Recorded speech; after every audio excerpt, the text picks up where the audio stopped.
Bom dia! Começando mais um Despertando com Dharma, véspera de Dia dos Namorados, dia 11 de junho. Bom dia, Aparecida. Como foi ontem, Aparecida? A tua investida à noite, falando sobre os hormônios. Bom dia, Margarete, Grazi, Cláudia, tudo bem? Tudo de bom que você me fizer. Bom dia, Mauro. Nunca mais rara. Isso é Lineker. Maravilhosa. Adoro. Tudo bem com vocês? Bom dia, Grácia. Foi legal o teu podcast ontem, Aparecida? Bom dia, Rosclair. Karen, Mames Loucaça, como é que tá? Tudo bem? Bom dia, Isis. Karen, tu não vai acreditar, eu pensei em ti agora há pouco. Bom dia, Ana Tereza. E aí tu entra. É inacreditável, né? Foi tudo ok, Desaparecida. Ótimo. Bom dia, Isis. Tudo certo aí? Pensei em ti, Karen. Bom dia, Ângela. Eu estava conversando com uma aluna que é prof de yoga e ela me falando, conversando essa semana, ontem na verdade, acho que foi. Ontem foi segunda? Enfim. E aí, bom dia, Cláudia. Aí ela disse, ela trabalha com yoga um pouco diferente, com o Iyengar Yoga, né? Que tem aqueles equipamentos, as cordas, e é para puxar mesmo, é para pessoas que têm alguns problemas. E ela disse, me apareceu uma aluna com escoliose. E as pessoas vão procurá-la justamente porque elas têm problemas, assim, né? Tô falando que a Karen é físio, né? E aí ela disse, mas sabe que as pessoas não têm disciplina e tal, mas o yoga, né, esse tipo de yoga, todos os yogas de uma forma são bons, enfim, mas essa modalidade do yoga é muito mais voltada para isso, para essas correções, assim, né. Eu disse, mas é muito legal, né, porque esse é um trabalho que poderia fazer em conjunto com fisioterapeutas, né, que ele pode te mandar e a longo prazo, porque o yoga é a longo prazo, né, não é a curto prazo. Aí lembrei, disse, tem uma amiga, uma conhecida, que poderia fazer parceria. Aí lembrei de ti, Karen, olha quanta coisa. Entendeu por quê? Bom dia quem entrou aí, bom dia Lucelena, bom dia Nega, bom dia Rosali, quem mais entrou, vamos ver. Fran, bom dia, tudo bem? É isso, coisas. Achei muito legal o trabalho dela. Nunca fiz a prática de yoga Iyengar, tem um monte de equipamentos, né? Usa até as cadeiras para fazer a prática. Porque justamente ele foi montado por um sistema para pessoas que tinham problemas de saúde, problemas sérios de saúde, assim, né? Para não deixar o yoga afastado, né? Agora, já o yoga, como dizem tradicional, não pode usar nada, não pode usar nenhuma corda. E aí tu limita, né? Porque tu não deixa que outras pessoas que têm um probleminha, não consigam fazer. E pode fazer, na real pode, tendo um profissional, né, formado para isso. É legal, né? Vocês duas poderiam entrar em contato. Posso te passar o contato dela se te interessa. Eu acho um troço muito bacana. Enfim. O que nós estamos fazendo? Estamos entrando no mundo, bom dia, Natalina, do Buda, seguindo as pegadas do Buda, através do mestre Thich Nhat Hanh, Velho Caminhos Nuvens Brancas, editora Bodhigaya, N. Burgos. Feito, dado todos os créditos, é bastante crédito, né? Bora? Claro, diz a Karen, eu vou te passar o contato dela, tu conversa lá. Acho que vocês vão fazer uma parceria bem legal. Muito bem, nós paramos aqui, ó.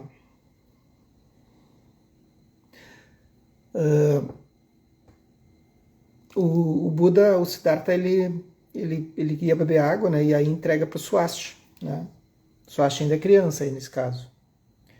Aí o Swasti diz, não, o senhor, professor, bebe primeiro. Daí o Siddhartha disse, com uma voz suave, você bebe primeiro, criança. Quero que dê o primeiro gole. Novamente Siddhartha ergueu e ofertou a xícara para Swasti. Lembram disso? Página 30. Swasti se sentia confuso, mas não soube como recusar uma honra tão incomum. Deixa eu só abrir um pouco a porta ali, estou achando um pouco quente aqui dentro. Eu fechei porque estava frio, agora eu vou abrir porque está quente.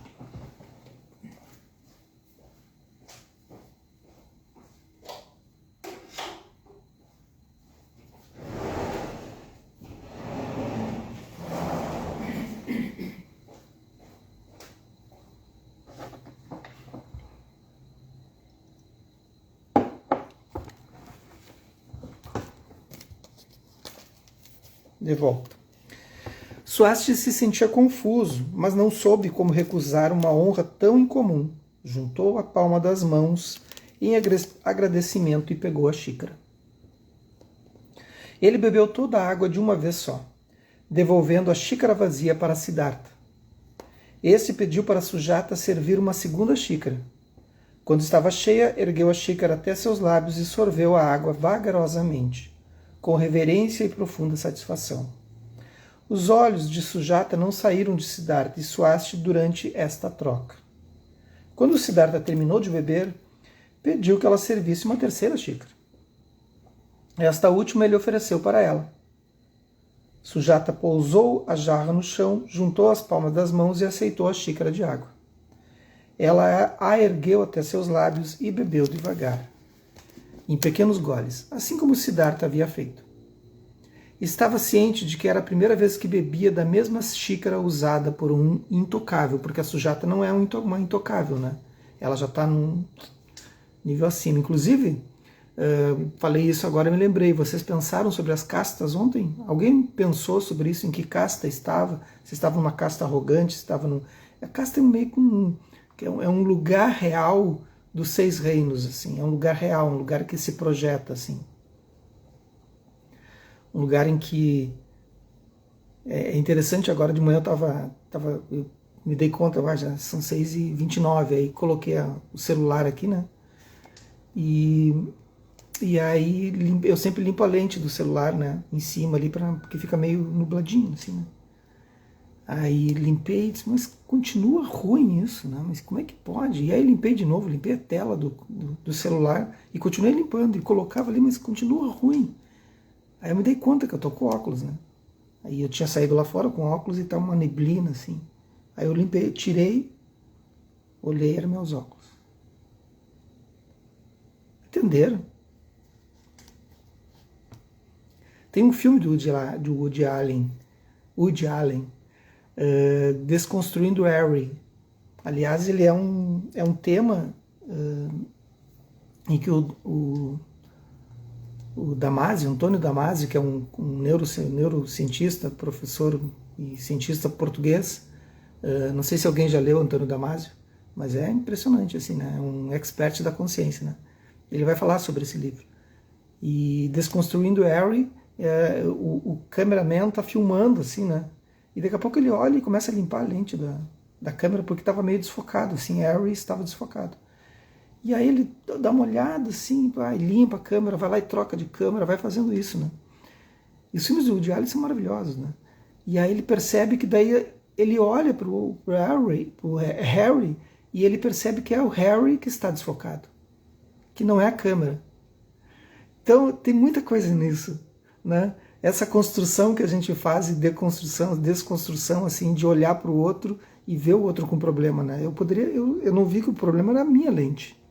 A minha lente, agora falando de uma forma um pouco mais metafórica, né? Era a minha lente, não a lente externa que estava com problema.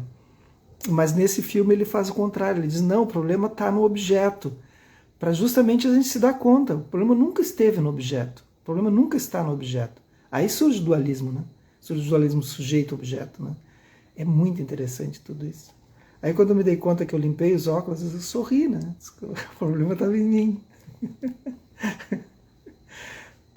Vocês... eu não sei como é que vocês aguentam essas minhas digressões, assim, é uma coisa maluca, né? A Aparecida respondeu que sim, que fez o exercício das castas. Quem mais fez o exercício das castas ontem?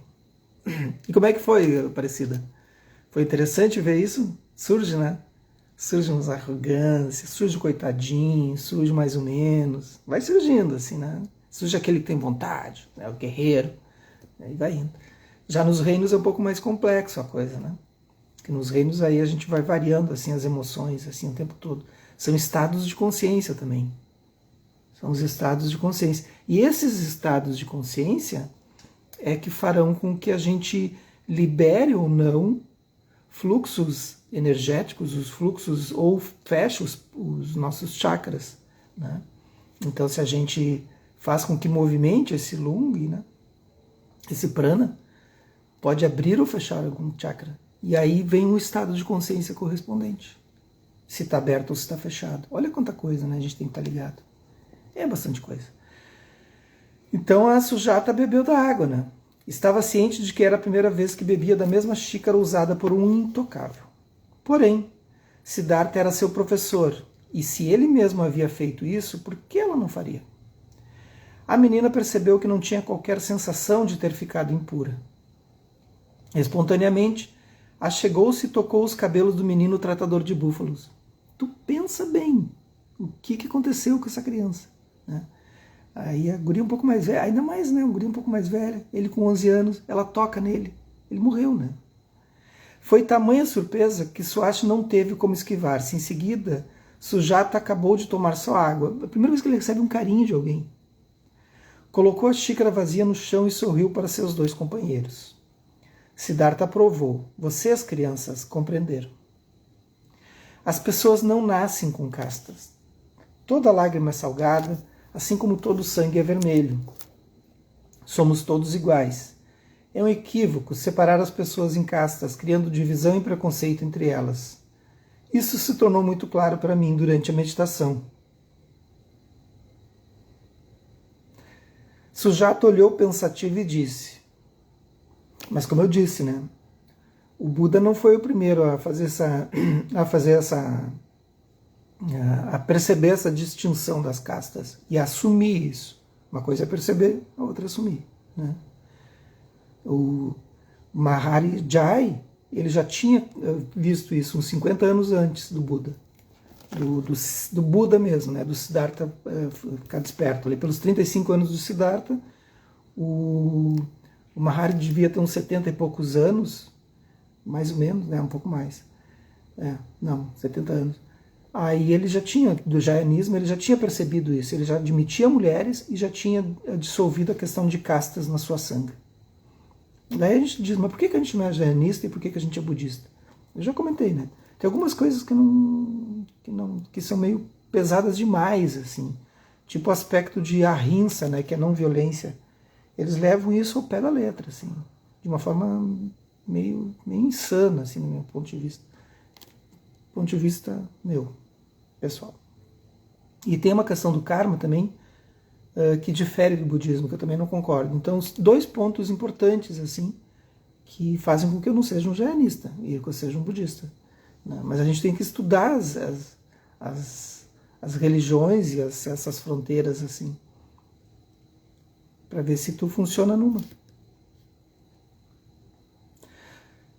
Sujata olhou pensativo e disse, nós somos seus alunos e acreditamos no seu ensinamento, porém, não parece haver ninguém mais assim como você neste mundo. E isso é verdade. Não existia mesmo até, né? Todas as pessoas creem que os Sudras e os intocáveis, então ela era da caça Sudra, né? Bem nos pés do Brahman, do Brahman. Os Sudras e os intocáveis saem dos pés do Criador. As criaturas dizem isso. Ninguém ousa pensar diferentemente. Sim, eu sei, a verdade, porém, permanece verdadeira, ainda que ninguém acredite nela. Embora 1 milhão de pessoas possa crer numa mentira, ela continua sendo mentira. Vocês precisam ter grande coragem para viver de acordo com a verdade. Vou lhes contar uma história de quando eu era menino. Agora ficou frio. Agora eu tô achando frio. Eu abri a porta, aí agora tá entrando toda a brisa lá de fora da mata, assim. Aí tá frio. Ai, meu Deus, vou ter que fechar de novo. Um dia, quando eu tinha 9 anos de idade, passeando sozinho no jardim, repentinamente um cisne caiu do céu. Bem na minha frente, contorcendo-se de grande dor. Corri para pegá-lo e descobri que uma flecha tinha penetrado fundo numa de suas asas. Essa é uma história clássica. Acho que foi o Devadatta que atirou. Isso. O bipolar do Dharma. Eu vou ter que fechar a porta de novo. Tá entrando um vento frio.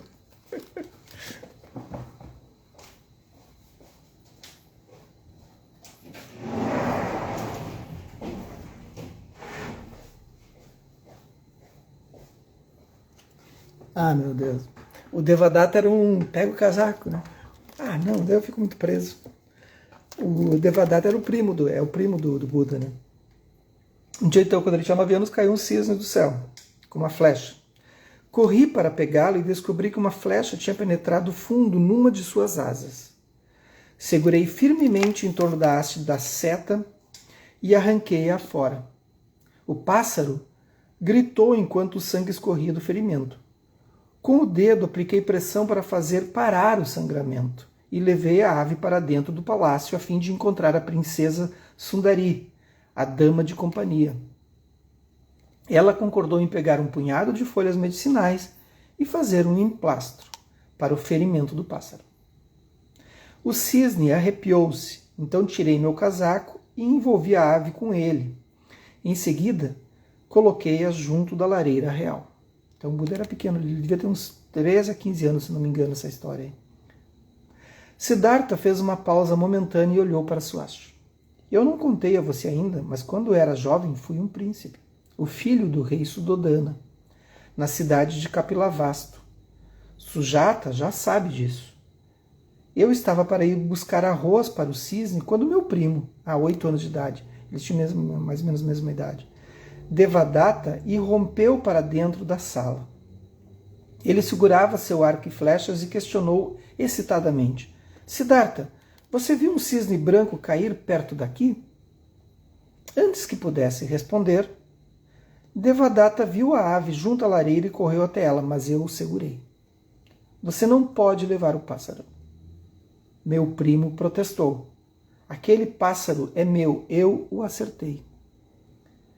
Parei entre Devadatta e a ave, determinada a não deixar que ele a levasse. E afirmei, o pássaro está ferido e eu estou protegendo. Ele precisa ficar aqui. Então o Buda já tinha isso desde criança. Né? Devadatta estava obstinado e não iria desistir. Não esqueçam esse nome Devadatta, ele vai aprontar para o resto do livro, assim, eternamente. Né? Ele argumentou, agora escute-me, primo. Quando esse pássaro estava voando no céu, não pertencia a ninguém. Como fui eu que o derrubei, por direito ele pertence a mim. Então temos um problema aí. Seu argumento soava lógico nas suas palavras, mas suas palavras me deixaram zangado, diz o Buda. Né? Eu sabia que havia algo errado com sua argumentação, mas não conseguia pôr meu dedo em cima desse ponto. Então fiquei ali de pé, mudo, cada vez mais aflito. Tinha vontade de bater nele. Por que não bati? Não sei dizer, mas vi um jeito de responder a ele. Ouça, primo. Eu disse e prossegui. Aqueles que se amam vivem juntos, e aqueles que são inimigos vivem separados. Você tentou matar o cisne. Logo, você e esta ave são inimigos. O pássaro não pode viver com você. Eu o salvei, tratei seu ferimento. Aqueci-o, estava por ir buscar comida para ele, quando você chegou. A ave e eu nos amamos e nós podemos viver juntos. Ela precisa de mim, não de você. Então imagina só a retórica dele por 8, 9, 10 anos ali. Ele já tem uma retórica platônica, assim, né? De conseguir ter esse sistema de raciocínio, assim. Sujata bateu palmas. Isso mesmo, você estava certo. Siddhartha olhou para Swasti. O que você pensa, criança, da minha declaração? Swasti refletiu por um momento e então respondeu calmamente. Penso que você estava certo, porém, muitas pessoas não concordariam. A maior parte das pessoas ficaria do lado de Devadatta. Siddhartha concordou, você está certo. A maioria seguiria a visão de Devadatta. Deixe-me contar a vocês o que aconteceu depois. Como discordávamos um do outro, decidimos levar nossas considerações aos adultos. Naquele dia havia um encontro governamental no palácio. Assim corremos para a sala de justiça, onde eles estavam reunidos. Lembra aquela história de Salomão, né? Eu levava o cisne e Devadatta segurava seu arco e flechas. Nós apresentamos o nosso problema aos ministros e pedimos que emitissem um julgamento. Os assuntos de Estado tiveram uma pausa enquanto os homens ouviam, primeiro a Devadatta, depois a mim. Eles discutiram a questão ao extremo, mas também eles não eram capazes de chegar a uma solução. A maioria parecia estar se inclinando para Devadatta, quando meu pai, o rei, de repente, limpou ruidosamente a garganta e tossiu algumas vezes. Todos os ministros repentinamente pararam de falar. E digam-me se vocês não acham isso estranho, em total unanimidade. Eles concordaram que o meu argumento estava correto e que o pássaro deveria ser dado a mim. Então o rei dá uma né, todo mundo argumentando e daqui a pouco todo mundo foi unânime e disse, não, o príncipezinho ali está com a razão, né? Devadatta ficou fora de si, com muita raiva, porém, é claro, não havia nada que ele pudesse fazer. Eu tinha a ave, mas não estava realmente feliz. Claro que não, né? Houve um proselitismo. Daí não é legal, né? Embora fosse muito jovem, sabia que minha vitória não tinha sido nada honrosa. A ave me foi dada porque os ministros queriam agradar meu pai, não porque vissem a verdade do que havia dito. É triste, disse Sujata, franzindo as sobrancelhas. Sim, sem dúvida. Mas voltando os meus pensamentos para o pássaro, confortei-me com o fato de que estava em segurança. De outra maneira, ele certamente teria acabado cozido numa panela. Neste mundo, poucas pessoas olham com os olhos da compaixão. E assim somos cruéis e impiedosos para conosco mesmos. O fraco é sempre oprimido pelo forte. Ainda vejo que minha argumentação naquele dia estava correta, pois aflorou do amor e da compreensão. Amor e compreensão podem aliviar o sofrimento de todos os seres. A verdade é sempre a verdade, sendo ou não captada pela maioria. Consequentemente, digo a vocês, crianças, exige grande coragem levantar-se e proteger o que é direito. Quantas vezes a gente já protegeu o que é certo e a gente tem que engolir, né? Isso, todo mundo já passou por isso, né? E a gente tem que engolir, porque não tem como, né? Eu era muito mais revoltado com isso, assim. Hoje eu só sorrio, tipo, tá tudo certo. Eu ficava, nossa, achava injustiça, ficava muito brabo, queria partir para briga mesmo, assim, para confrontação, para não, eu vou argumentar, não vou aceitar. Hoje eu só sorrio. É mesmo. Porque lá na frente as coisas se revelam de alguma forma, assim, elas vão se construindo e dissolvendo. Leva tempo às vezes. Leva 1 ano, às vezes leva 6 meses, leva 5 anos. Né? Eu tive muitas situações assim que as pessoas voltaram assim e disseram, tu estava certo. Tá bom. Não que eu esteja certo sempre, quando eu estou certo. Né? Em casos que a gente está certo, todos nós. Né? Tu estava muito certo e eu não vi aquilo naquela hora. Esse é isso. É a vidya, né? A vidya é essa cegueira momentânea que dá na gente, assim. E ela passa com o tempo. Só que o tempo não existe. O tempo é uma criação do desejo. Então, com o tempo, né, o tempo de cada pessoa, ele é diferente do tempo de cada um, né? Cada um tem o seu tempo.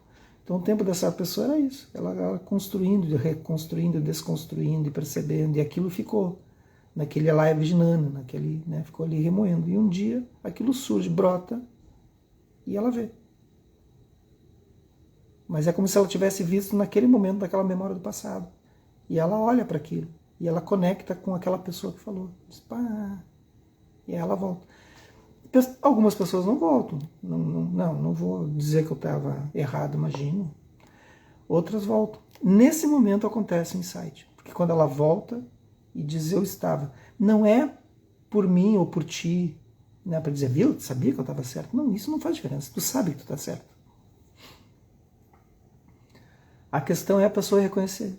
Aí ela quebra uma estrutura, ela quebra um grilhão, né? Tem o Sutra dos Grilhões também do Siddhartha, né? Aí a pessoa se dá conta e ela vem.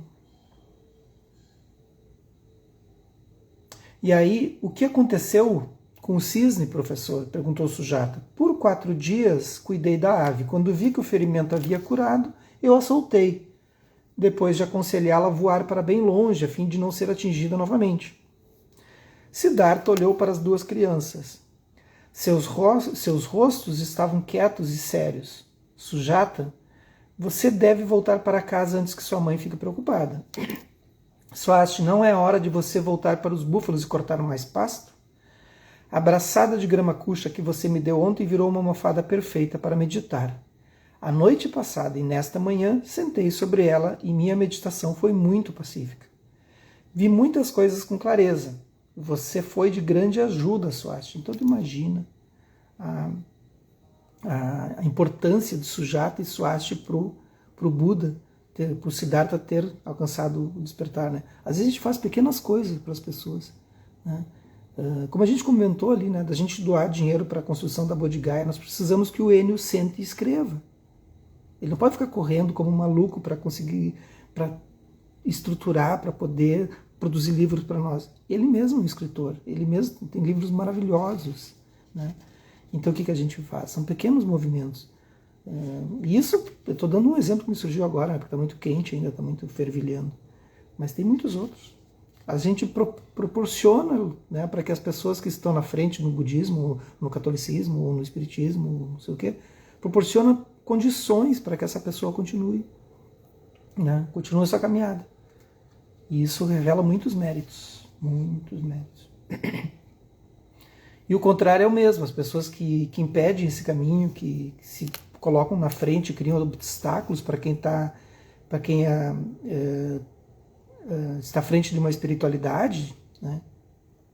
Essas pessoas terão problemas. Olha como é. Não sou eu que estou dizendo, isso é o Buda que diz, né?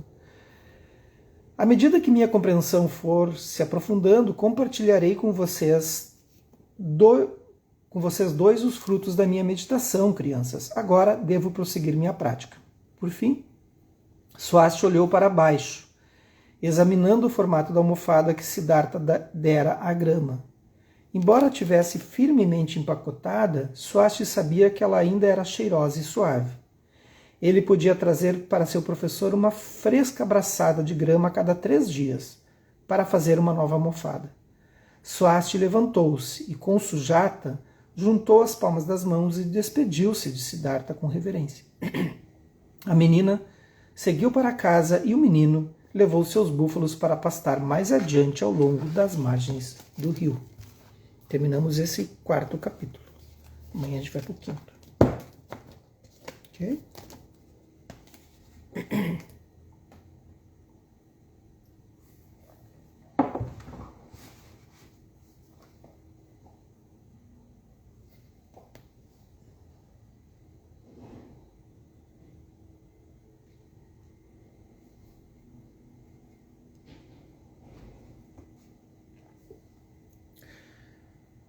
Deixem-se serenar por apenas 1 minuto, decantar.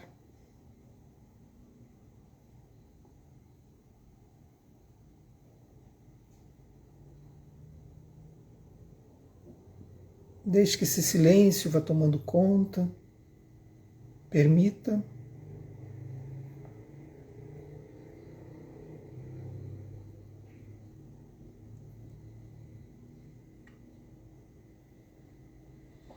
Fazendo algumas inspirações profundas pelas narinas, soltando.